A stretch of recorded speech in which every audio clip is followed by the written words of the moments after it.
Well, hello everyone. Dr. Stephen Greene here. I got a special guest in my office today, Blaine Blontz. Blaine is a financial aid coach, financialaidcoach.com. There you go. That makes a lot of sense. But Blaine is not just a self-professed coach. He really has the credentials and the paperwork to back it up. Blaine is a former admissions officer at LaSalle University, correct?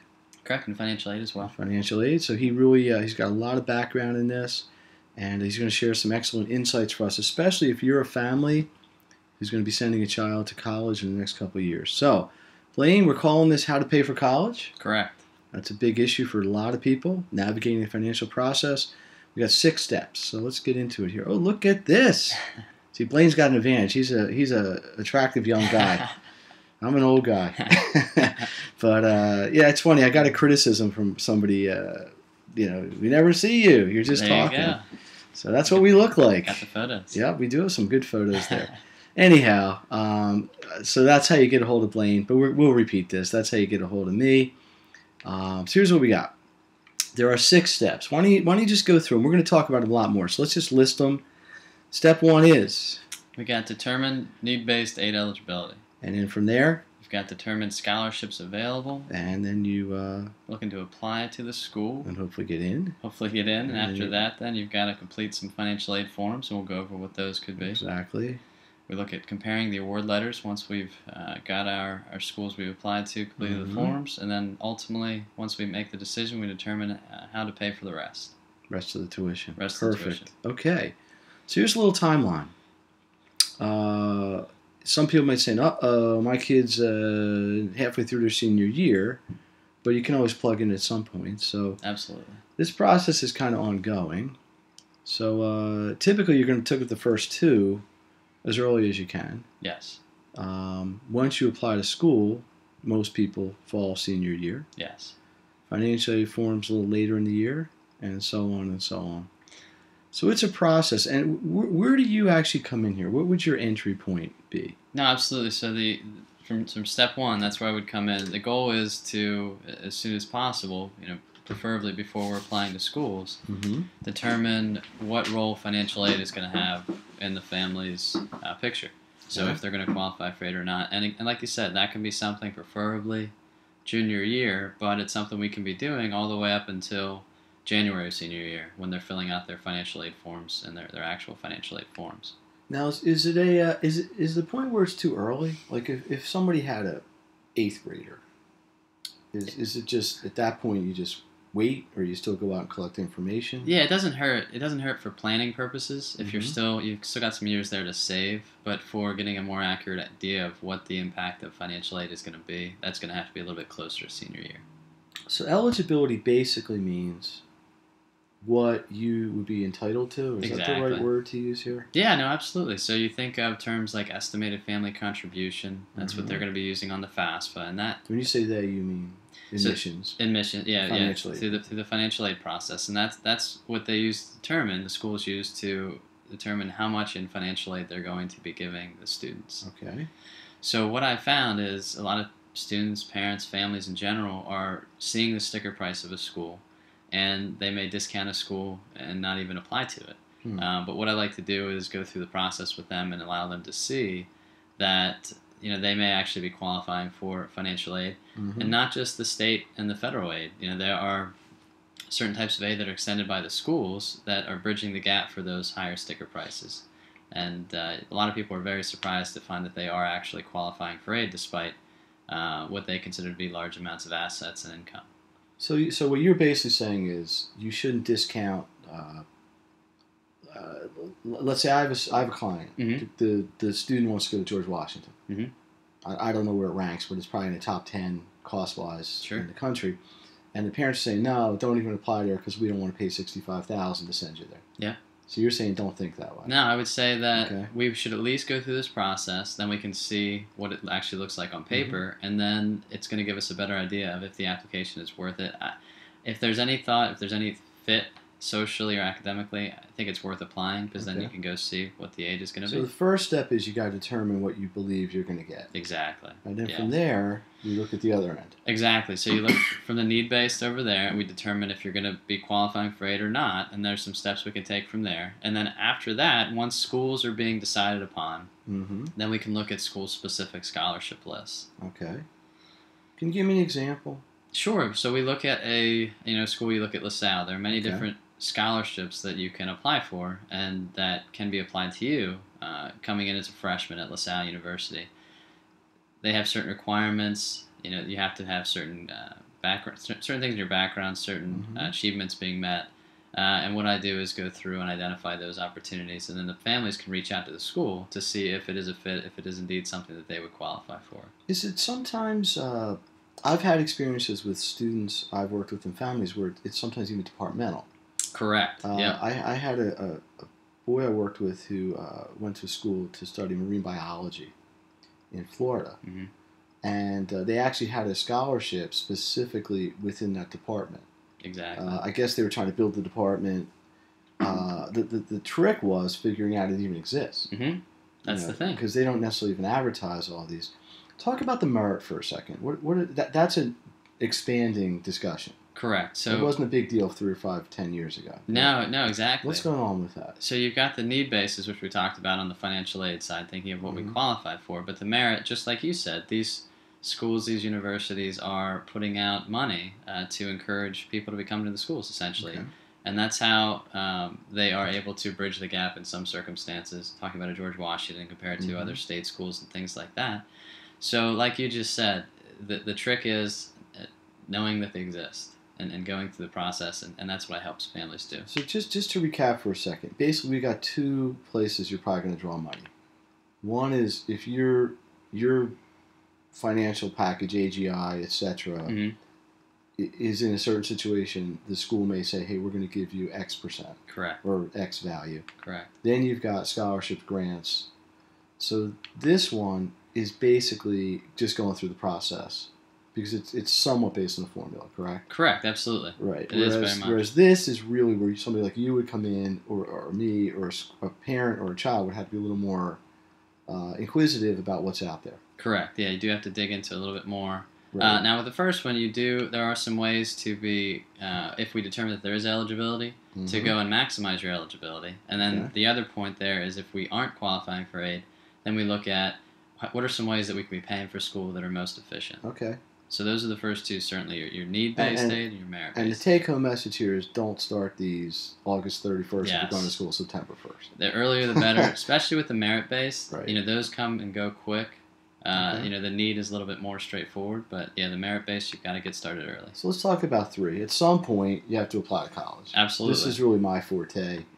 But is there anything you could do in the application process itself that might move through this process? I mean, there are other things about applying to school. It's not just financial. Sure. As we say here, there's social, there's academic, there's majors, there's environment. You want to be urban, you want to be rural, whatever.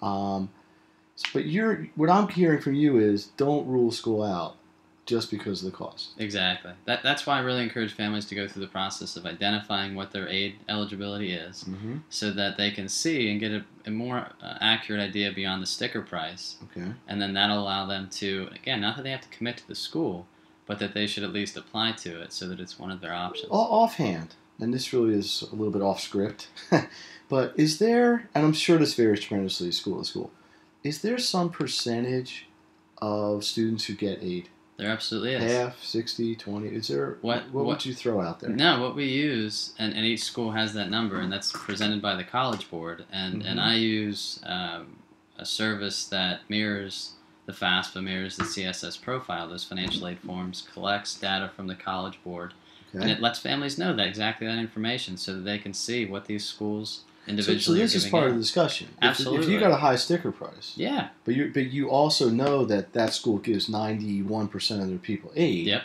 and you're probably likely to get something which in effect reduces the cost. Exactly, and that's exactly what we do. We go through and we identify what the need is because you have these private schools, especially the Ivy League schools with their endowments, they're meeting 90 to 100% of whatever your need is determined. All right. So then we can pretty much see exactly what that is going to be by going. Now this is where the rubber hits the road. I think this is where people get overwhelmed. Yes. At least parents. Sure. Students are kind of out of the loop on this. They've already done their heavy lifting with the essays and all that. But FAFSA, what does FAFSA stand for? It's the free application for federal student aid. Now, Okay. where some confusion comes in is some families think that they hear free. And they think the aid is free. Exactly. It's just free to fill out the application. Free to fill out the application. Now, there are applications out there. There's FAFSA.com, which is not free. So you never want to pay for completing a FAFSA. You should never have to pay for it.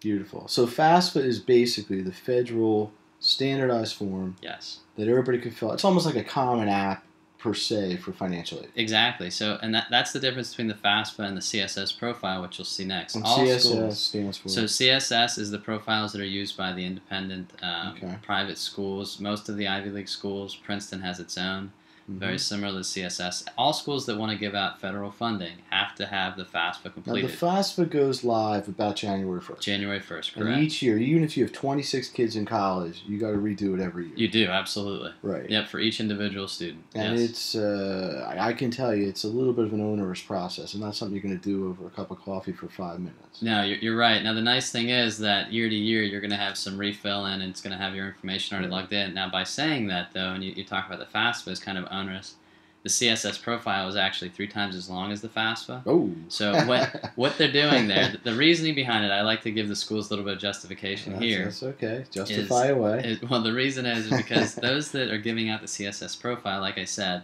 they're going to be meeting 90 to 100% of need from the students. So they really want to determine that your number is actually your number. So they're going to be asking questions that the FAFSA is not.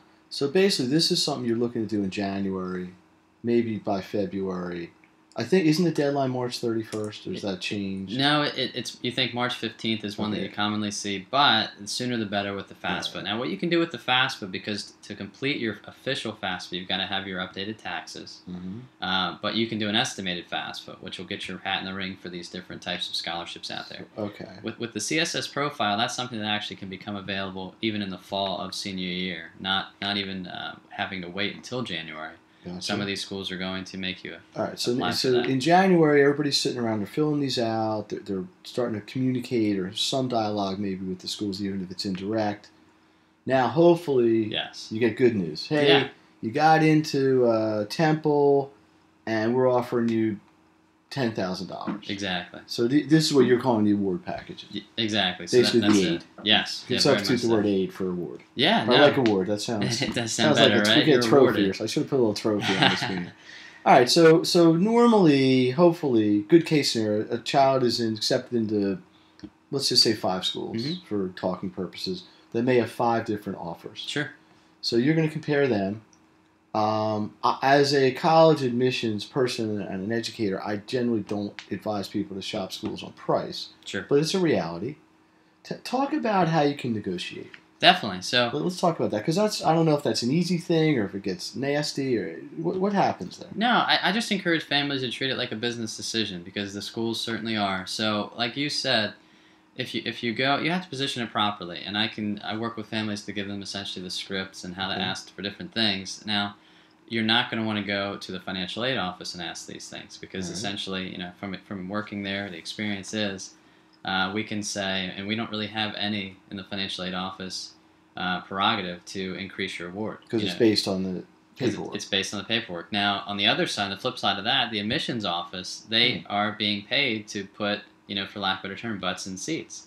And that's their goal. That's a good way to put it. So paying, butts in seats, paying butts in seats, exactly. They want to make sure they're also buy books and meal plans. You got it. So they're funding the school. So the gatekeeper, once you're in, is the admissions people. Yes, exactly. They're the ones that you want to talk to, and you want to position it that way. Because again, if you're talking to financial aid, it would make sense to talk to financial aid, because they're the ones that are awarding it. But the admissions is actually who you want to talk to, and I help families again negotiate and provide them with the scripts of what nothing's guaranteed. Is it cool? Man, that's the only word that's coming to mind here. To play one against another. Like, could I go to? I'm just going to use Temple and Pitt, because there's such common schools in my caseload. Is it okay? Like, Temple offers me $20,000, Pitt offers me $15,000, but I really want to send my kid to Pitt. Yeah. Just for off the cuff. Is it acceptable practice to go to Pitt and say, listen, guys, we love the school. Child loves it. Can't wait to be a Panther. Mm-hmm. But here's my rub. I got a better offer for aid. If it's bona fide, I don't know if you pull it out and you show it to them. Does that happen, or is that crossing the line? No, I totally think it's okay. I totally understood it when parents did it. Again, when I was in the financial aid office, there was nothing we would really do. Mm-hmm. But on the admissions side, again, it's a business decision both ways, so I think it's totally practical. So you basically have to advocate for yourself. You absolutely have to advocate. I want to come here, but it's a $5,000, whatever, $20,000 thing over 4 years. Yep. Can you meet it? Yeah, and there's different ways that they can do that. They always have a way of looking at different aid. And again, the earlier that you're able to do this, the better. But at the same time, money isn't committed yet. Correct. Right. Now, at the same time, what I always say is some of these schools that are asking for early decisions, everything like that, if they're doing it before January, if they're doing it before they're even giving you the award letter, and they're not having any type of merit-based scholarships, then where is your incentive? That's a good question. You know, that's what I always work with families. So if you have to commit to a school by November 15th, yeah, but you don't even have a discussion about aid until April or so. Yeah. Yeah, that puts you in a little bit of a bind. It does. And so what's the workaround there? Well, I would just say there's different ways to do the early decision versus the early commit, which is really locking into one school. Mm-hmm. And that's the conversation we have. I can understand it more on the athletic side when they're coaches, but again, a lot of these schools aren't even offering scholarships in that sense. So you just have to treat it, and that's the big thing. Treat it like a business so this item 5 is a good problem to have. But it still needs to be handled properly. It does, yeah. And the other thing is the schools, they have similar types of aid, but they're not all going to be awarding the same types of aid. So there are, again, things you can be asking for and knowing how to do that. All right, and here's where maybe it gets a little anxious for people. Sure. So you get in, at some point for most people, there's going to be a gap. Yes. And you can either afford it or not. Yeah. And if you can't afford it, you still basically have to come up with the school's giving you what they're giving you. Sure. So you got to figure this out. Now, right here, loans, at some point you got to write a check. Yes. Some people may have 529s or whatever. Mm-hmm. Is it just this simple? Like, school's 50, they're giving you 30, you owe them 20, got to figure it out somehow? It's that simple, but then that's not simple. You know what I mean? For families to actually figure it out, the rest of the 20, because like you said, you look at there are student loans, but there's so many different options. There's so many different ways you can be writing a check and where you can be writing it from. There's different payment plan options, from the schools, from the universities. Okay, so they might actually finance it. Absolutely, yeah. There's ways that they do. New. It is newer, and they are, because of the increasing costs, they're doing more no interest as long as you're paying it over a 10-month period, 12-month period, however you're breaking it down. So they may say your gap's 20, but instead of having to cut the check September 1st, exactly, you can pay us $2,000 a month for the school year. Yes, exactly. Now, what families will also do is they'll say, okay, I would like to finance half of that, so they take a loan out for $10,000, and then they pay the $1,000 so maybe use a HELOC or however they would. Absolutely. Or they go to Uncle Blaine. Yeah, exactly, right? How about it? Yeah, different student loans and parent. And where families really get overwhelmed is with the parent loan and the student loan options, and that's specifically what I can help them navigate. See, I can tell you, in my day, and I got a little more tread on the tires here, but the landscape is very, very different. Yeah. When I was in school, there was the guaranteed loans, and the government was really in this business a lot more. Mm-hmm. You pretty much were going to get a loan, almost if you needed it or didn't. Sure. Because the government would back it up. Yeah. What killed that to some degree was people defaulted on a lot of them, and it really put the dagger in. It was the whole financial debacle of the mid 2000 zeros or whatever. Yeah. The government, I'm not even sure what their role is in this anymore, except for FAFSA. Exactly. So, what they do is they do have loans that are, any student that fills out the FAFSA is going to get a government loan. Now, the issue is it's $5,500 for a freshman. Mm-hmm. So now the gap is bridged between what's left to pay for. So oftentimes that $5,500 isn't enough in and of itself. So it doesn't sound like much. Exactly. All right, so listen, are you confused yet? People out there, my loyal fans and followers. So listen, this is an overwhelming topic. Absolutely. I can tell you, especially if it's your first child. I think you get a little experience with it, but then you got the problem of putting 2 or 3 kids simultaneously in school, which is an additive bonus. So I would encourage you, reach out to Blaine. Here's his contact information, email and phone. You have a website? Yeah, financialcoach.com. We didn't put that. Well, it's I think so. Financial Coach right there, .com. Blaine really knows his stuff. which is important because I think there's probably some bad advice out there somewhere. Correct. Especially on the internet. And you, as you point out, and I want to underscore this, you should never pay for this. Yes, for the FAFSA, never pay for the FAFSA. So there's some things here that people are probably sort of sidebarring and trying to make some money on. Correct. That you really don't need. Good advice is worth it. All right. Here's how you get a hold of me. But Dwayne, I'm going to give you the last word. You want to say anything? Just sum this up. No, I think that just like anything, with Steve and the tutoring test prep and the admissions, I think it's important to have a resource when it comes to financial aid and making that decision. Again, I just encourage families not to rule out schools just based on the sticker price. So Beautiful. Let's get to work. Excellent. All right, listen, if you need more information, get a hold of Blaine or get a hold of me, Steve Greene. And thank you for listening. Please leave us some comments and some feedback. And we will see you with the next installment of the Make the Grade video series. So long.